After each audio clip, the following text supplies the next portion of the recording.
وہ حضرات اب جب بھی پڑھتے ہیں جنازہ جہرن پڑھتے ہیں۔ کیسے پڑھتے ہیں؟ جہرن۔ جب کہ جہرن جنازہ پڑھانا یہ خلاف سنت اور بدعت ہے۔ حضور نبی پاک صلی اللہ علیہ وسلم کی عادت مبارکہ جہرن جنازہ پڑھانے کی تھی نہیں۔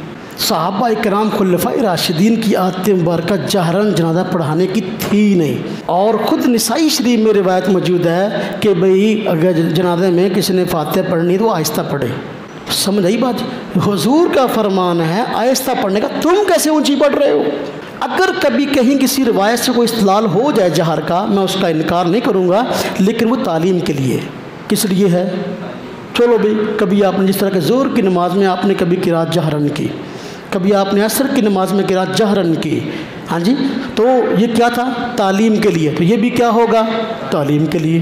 لیکن حضور نبی پاک صلی اللہ علیہ وسلم کی سنت نہیں ہے، آپ کی یہ سنت نہیں ہے، تو یہ عمل جب بھی پڑھاؤ جہرن پڑھاؤ یہ بدعت۔ اور ایک روایت ہر ابن عباس کی پیش کرتے ہیں کہ انہوں نے جنازے میں فاتحہ پڑھی۔ ہم جنازے کی فاتحہ کے مسئلے کو فی الحال نہیں لے رہے، مسئلہ اجتہادی ہے کہ ہم کہتے ہیں کہ فاتحہ اگر کسی نے پڑھنی حمد و ثنا کے نیت سے پڑھ لے، لیکن قرات جو ہے وہ جنازے کا رکن نہیں، اس کہ جنازہ دعا ہے، یہ مستقل نماز نہیں ہے۔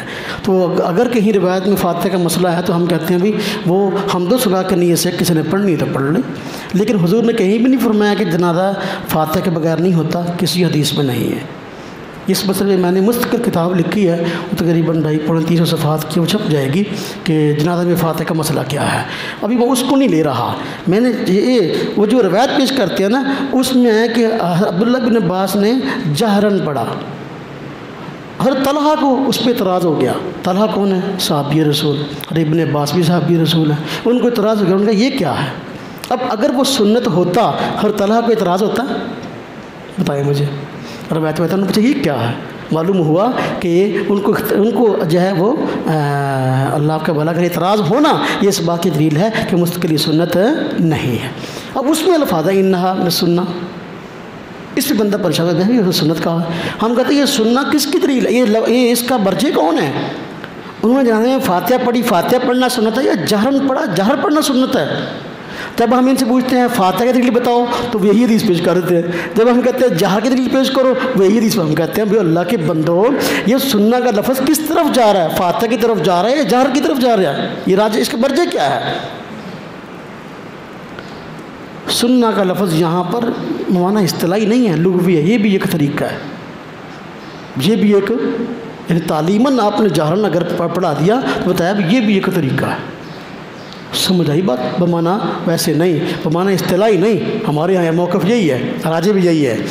باہر کیف اس سے میں غرض نہیں، جتنی روایت وہ جہر میں پیش کرتے ہیں کوئی بھی صریح جہر پر نہیں، حضور نبی صلی اللہ علیہ وسلم کی عادت مبارکہ ایسا نہیں۔ بعض روایت کو جہرن انہوں نے پیش کرنے کی کوشش کی، صلاۃ الرسول کے اندر مثلا ان کی کتاب ہے شادق سیال کوٹی صاحب کی صلاۃ الرسول، تو اس کا خاص کہ یہ القول المقبول ہے، عبدالرؤف سندھو صاحب کا لکھا ہوا، انہوں نے اس پر حاشیہ لکھا ہے، انہوں نے جہرن جنازے پر جو روایت پیش کی انہوں نے حاشیے کے اندر باقاعدہ کہہ دیا بھی جہر کی دلیل نہیں ہے، جہر کی دلیل نہیں ہے۔ مثلا کہتے ہیں ایک جنازہ حضور نے پڑھایا، صحابی رسول فرماتے ہیں کہ میں نے سنا حضور نے جنازے کے اندر یہ دعا پڑھی تو میں نے خواہش کی کاش کہ یہ میرا جنازہ ہوتا، لو جہر کی دلیل بن گئی۔ کہتے ہیں نہیں بنتی، کیوں نہیں بنتی؟ اس لیے کہ انہوں نے فرمایا سمیعت میں نے سنا، توجہ کرو کیا فرمایا؟ سمیعت میں نے سنا، وہ حضور کے پیچھے کھڑے تھے، آپ صلی اللہ علیہ وسلم آہستہ آواز سے پڑھ رہے تھے تو تھوڑا سا معمولی سے جہر ہوگا، انہوں نے سن لیا۔ اب اگر اتنا جہر ہوتا کہ سب سن رہے ہوتے، فرماتے سمعنا، کیا فرماتے؟ کیا الفاظ ہے؟ سمیعت میں نے سنا۔ اب جب انہوں نے اکیلوں نے سن لیا، حضور کے پیچھے کھڑے تھے، تو پھر یہ جہر ثابت نہ ہوا، تمہارا جہری نماز میں ہوتا ہی ہوا ہے تو مقتدی کو سنائی دے۔ بات سمجھ آئی؟ تو القول مقبول کے اندر جو ہے باقاعدہ انہوں نے تردید کی بھی، ایک بھی روایت جہر کی صحیح نہیں، ایک روایت کو ذکر کر کے اس پہ تردید کی ہے۔